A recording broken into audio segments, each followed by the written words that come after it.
Hi guys, hope everyone's well. Just thought I'd do a quick live video while I've got a little bit of time. So if you've got any questions you want to ask, I've got about 20 minutes or so, so go for it. And obviously if you're seeing this after it goes live, you can just drop it in the comments box. So we'll just wait till we start getting people through, and then we can get cracking.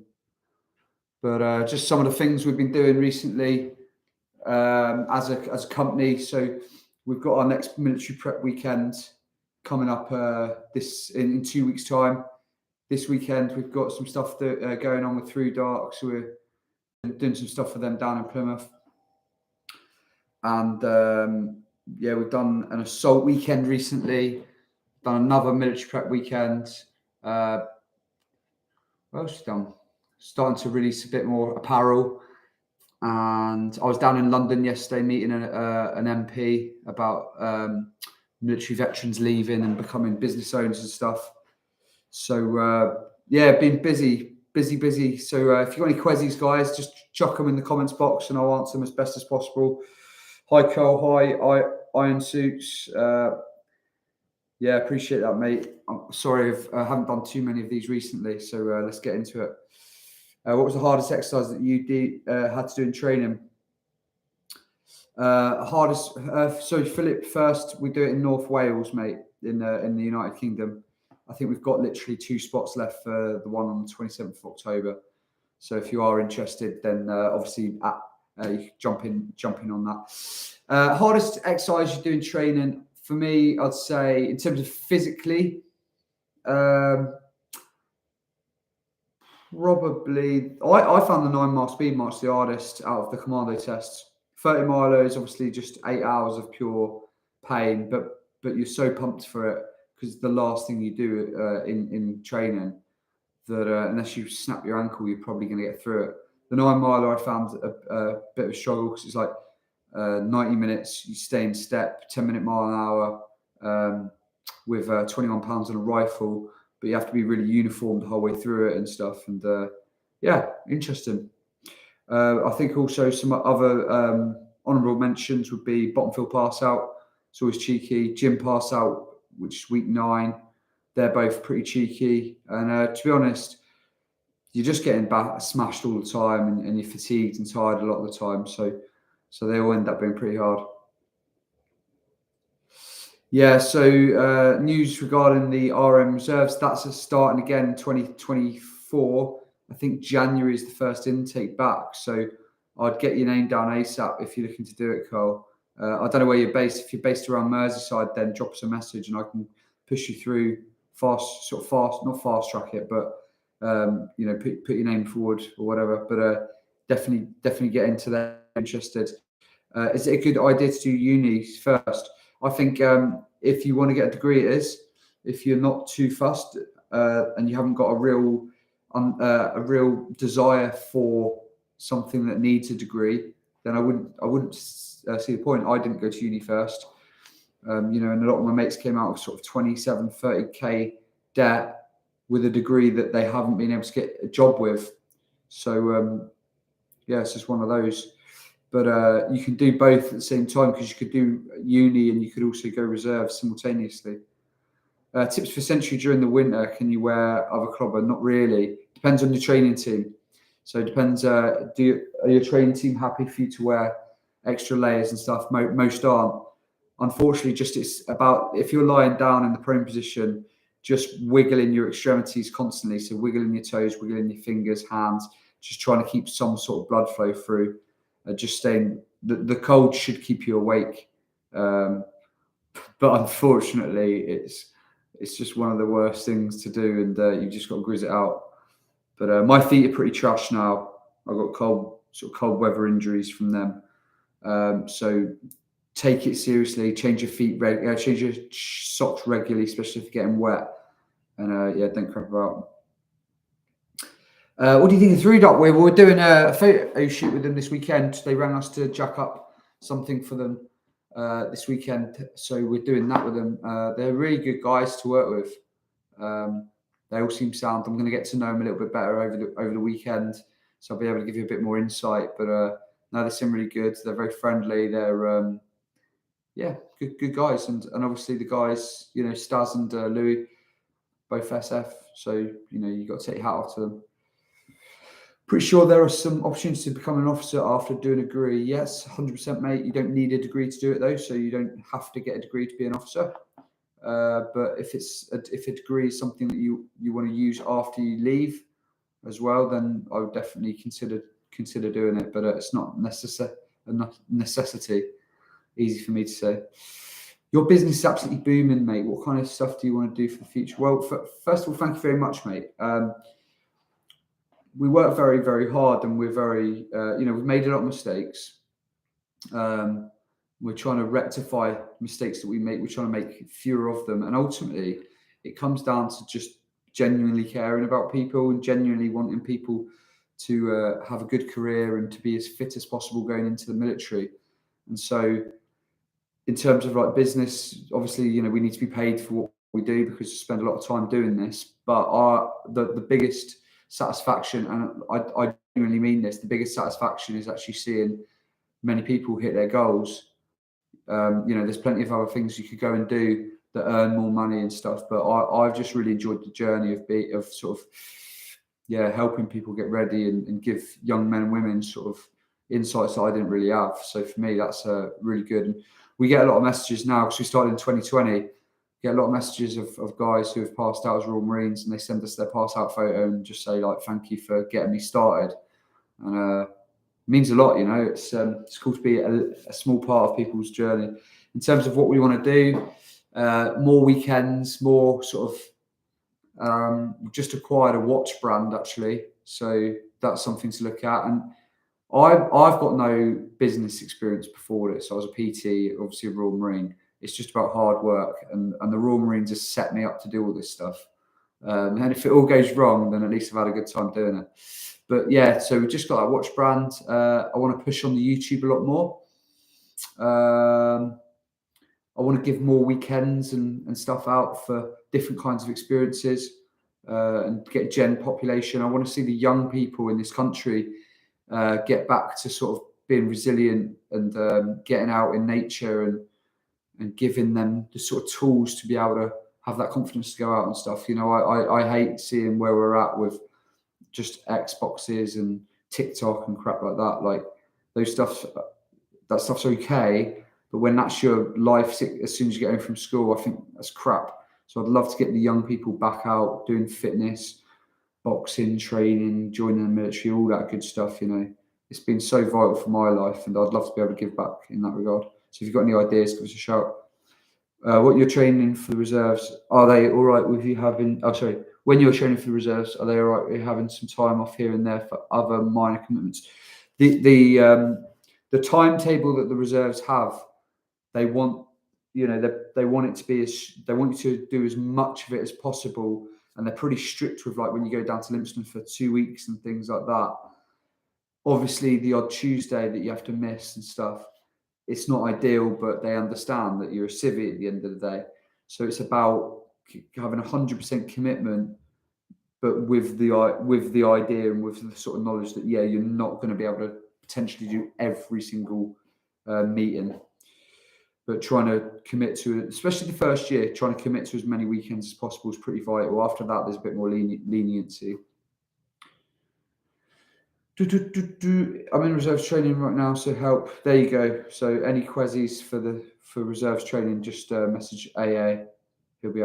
He or she will be able to square you away. If you go off as an officer, do you still go out on missions during wartime deployments, or are you mainly at a command post? No, 100% you do. If you've seen one of my recent Instagram posts about my troop boss in Afghan, who was a captain, I think at the time.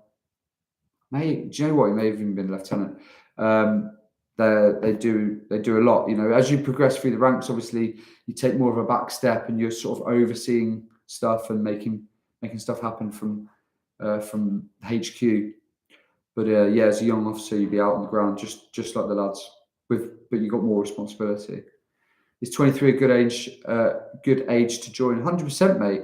I think a good age to join, well, the perfect age to join is between sort of 19 and 26, 27, really. But either side, of that's great. Like the reason they've got the caps on age, and you can join at 16 or you can join at 32, I think, is because you can do it, and it's still a great time to join. If you're 32 and you do 20 years, you're still coming out at 52. You've got a full pension behind you, and you can go on and have another career for another 10, 15, 20 years. So like the age thing, it depends on where you're at. You know what I mean? I was mature enough to join at 19, wasn't probably mature enough to join at 17. Whereas some lads, it might take them to be 26, 27 before they sort of feel like they're mature enough to do it or whatever. Or they might be broken by then. So there's no perfect age. Quick business question. What is your opinion on having some part of your business in security?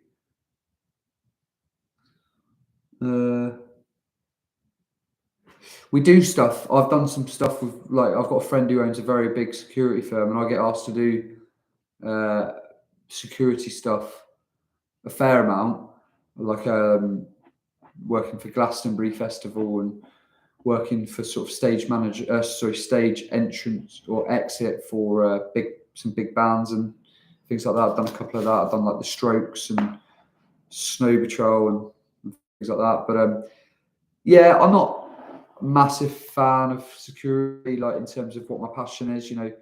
Standing there looking after someone who's,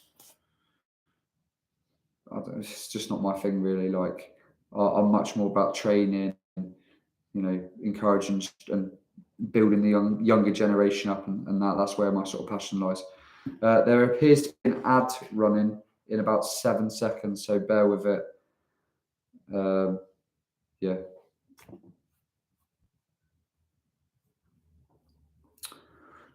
What else?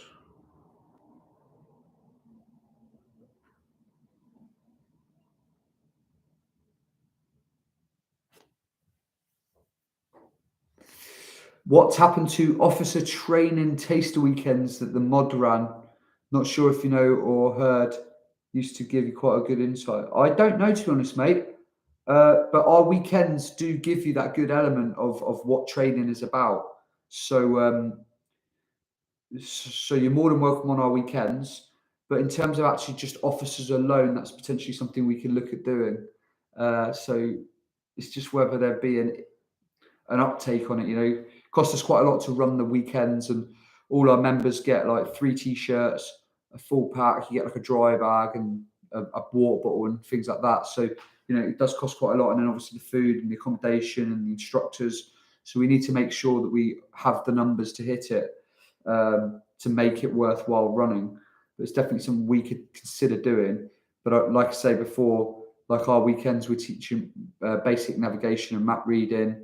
All the instructors are like former Royal Marines or Army.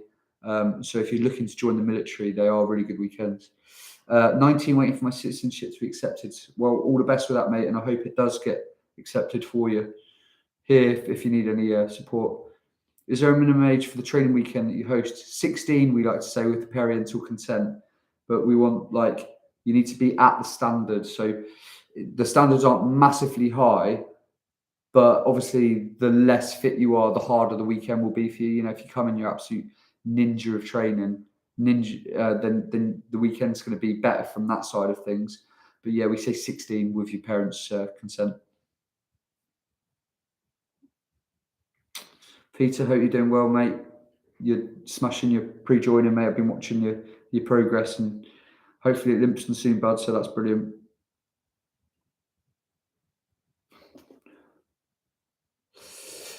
Cool, guys. If there's any more questions, send them through. If not, then happy days. I've answered a lot of them. We've got a weekend potentially in December in Scotland, but it's more of a secret event, so I can't say too much about that. But we're potentially looking to run one. We did one in Plymouth with the mountain leaders of the Royal Marines down in Plymouth recently. We've done 4 weekends this year, and then next year we look to grow that. So yeah, look out for the Scotland ones. How do you mentally prepare for the Royal Marines training, or do you not feel mentally ready? Good question. Both of those are good questions. Mentally prepare by sort of waking up early and training as soon as you wake up. You know, getting outside regardless of weather, whether it's cold, hot, wet, whatever. Having a really strict routine with yourself. So whether it's if you're at school, uni, or work or whatever, get up and train beforehand. Get back, eat well. I'd say cold water submersion's really good. In fact, when you look at like ice baths and stuff, there's a lot of crap about, you know, every influencer in the world is doing ice bath stuff at the moment for benefits to the body, but actually the evidence isn't unbelievably strong in that sense. However, it's good for the mental side of the mental strength. So when you look at that, we always do cold water submersions on our weekends, and that's a lot of the guys say that's like the best bit for them. Fighting training is great. So BJJ, boxing, Muay Thai, things like that are really good for the mental sort of side of things. I always say when I'm going to spar, I used to box quite a bit. Sort of had to stop last sort of year or so, but I was training 5 days a week beforehand and sparring a lot of pros and that in the Merseyside area. And I would always be scared going into a spar, but I always said I would never turn down a spar. And so when you come out of a spar, especially a heavy spar where you've been sort of beaten up quite badly or whatever by like a pro. Now we've got a guy called Masha Dodd down at ours who's, you know, he was Commonwealth champion. I've been battered by him a few times, but whenever you come out of it, you're like, do you know what? I face fear head on, and you feel fantastic for it. So I'd write down what your fears are and then start trying to just break the fears, you know. So the only way to break fear is by actually exposing yourself to that fear in doses, and gradually build it. A little bit like weight training, you know, like if you know what progressive overload is in weight training, you progressively build up your ability to handle stress. It's exactly the same with the mind. Have you ever heard or experienced someone dealing with cross-eyed dominance in marine training? It's a problem in weapons training. I'm right-handed and left-eyed dominant. Yeah, I think so, mate. Yeah. It will be less of a problem now with the new rifle coming through. It won't be through to recruits for a while, I imagine. But yeah, I'm sure that that's a lot of scenarios. In fact, I'd say I think I am, mate. I think I'm left-eye dominant. You just learn to adapt. After passing training, how long do you have to serve? Is it 3 years or 4 years? It's so training will be about 11 months if you pass through as an original now. So you'll have 3 years and 1 month to serve. So you have to do 4 years from the day you join. I'm what you would call a bit of a scrawny kid. Are people swole and muscly when they join, or is there a mixture? The thing you'd be amazed at, mate, is that people are all different sizes. It ain't like a 6'4" bloke who's built like an absolute tank. You know, I'm 5'8" at an absolute push, and I joined when I was 70 kilo because I was boxing quite a bit. Within 3 months, I was 81 kilo. But if you look at me, if you saw me walking down the street, I'll probably look quite stocky, but I'm a bit of a midget. But then I always did well with the fitness element of training and as a soldier. So what I would say to you though is if you are really skinny, you're going to struggle with the load carry. So get yourself nice and strong. You can message us on Instagram. I'll give you a bit of advice. We've also got programs that you can jump on. And ultimately, you need to get more calories in and more protein. But if all of that's a little bit of a mind mess, then just drop us a DM on Instagram and I'll sort of go through some of that stuff with you, bro. Yeah, and as Peter hits the nail on the head there, it's basically summing up what I said. Yeah, same with Philippe. Guys, that's awesome. Hopefully that's beneficial. It's like 19 minutes of sort of answering questions. I'll try and do more of these. I'll take this last question. Oh no, there you go. That's Jamie Dodger. So I think he's ex-Royal Marine as well, guys. So he's always got some good stuff to say on our videos. So look out for his comments. They're always really beneficial as well. So appreciate you always sharing. Jamie Dodger. I don't know what your real name is. But yeah, guys, thank you very much for sort of tuning in. Like I say, I'm just here to help you. Really, like I think it's not an ego thing or anything like that. This channel is all about trying to sort of prepare you for whatever you go into. And it might not be that you go into the military, it might be that you go into something else, but hopefully the stuff we talk about, discipline and mindset and stuff, would benefit anyone who is trying to make something of their lives. The biggest thing I'd say is just consistency and just not giving up. Just keep grizzing it out, work hard, keep showing up, and you'll get 90% of the places you want to go with just that mindset. But yeah, keep training hard, guys, and drop us a DM on Instagram if you want anything. Cheers, guys.